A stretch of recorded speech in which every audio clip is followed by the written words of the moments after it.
Hi అండి, welcome to one more mini vlog. మీలో కాకరకాయ అంటే ఇష్టం లేని వాళ్ళు ఎంతమంది ఉన్నారో ఒకసారి కామెంట్ బాక్స్లో కామెంట్ చేయండి. నాకు కూడా ఫస్ట్లో ఇష్టం ఉండేది కాదు. సో ఇప్పుడైతే అలవాటు చేసుకుంటున్నాను, హెల్త్కి మంచిదని చెప్పేసి.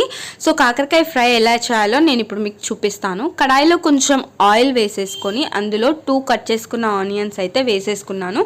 ఆనియన్స్ కొంచెం ఫ్రై అయ్యాక అందులో పసుపు, అల్లం వెల్లుల్లి పేస్ట్ అయితే వేసేసుకొని బాగా కలిపేసి ఒక 2 మినిట్స్ అలా మూత పెట్టేసేయండి. మధ్యలో కలుపుతూ ఉండండి.